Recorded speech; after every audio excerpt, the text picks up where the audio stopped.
She looked back to me, a look of recognition in her nearly covered eyes. That look made it all come rushing back to me. The events of the day, Sun going off to fight the Ming Song family, Zhao and the puppy, Towdy and the Book of Souls, all of it hit me like a ton of bricks. I looked back to Hugh and asked her, "Ma'am, Sun said I should ask you to read my mind and help me unlock my aura transformation. Is that something you think you could help with? I really need more power, as soon as possible." "Aura transformation? I suppose I do know a little about that.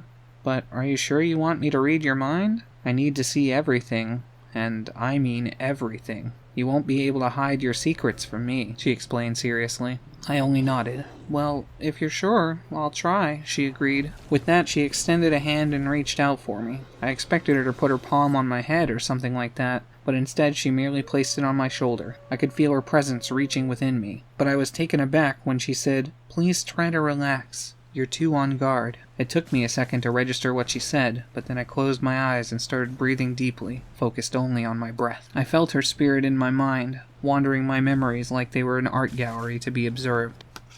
Each one she viewed flashed before my eyes, and I struggled to remain meditative, especially when my most painful memories were seen by her. Still, I barely managed to stay composed and relaxed enough for her to try and help me. When she was finally done, she took a deep sigh of relief, seeming as though my memories might have caused her some anxiety as well. "You've lived a hard life, young man," she said sadly. I couldn't bring myself to look at her. A quiet, "yeah," was all I could muster in reply. She gently patted my shoulder before removing her hand from it, but then she looked away like she was lost in thought. After a few moments, she said, "You seem like a very direct and decisive person, so I imagine the aura transformation that would bring you the most use would be a raw, yellow form. Since they rely on aspects of a person's personality, the ability is strengthened greatly when the user is in an emotional state that suits the form." I was a bit overwhelmed by what she was saying, so I just asked, "Well, what's that mean, then?" She seemed a bit bemused, but smiled at me and said, "It means there's something in your mind holding you back from being your most direct self, something you subconsciously wish to overcome." She paused and waited for me to respond,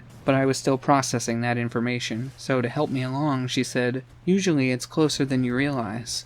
Something you simply choose not to deal with instead of actually going through with what you truly wanted to do." "Well, those are common anyway." "Okay, but I don't understand what that means, or what I need to do," I replied. "You just need to listen to your heart," was a powerful reply.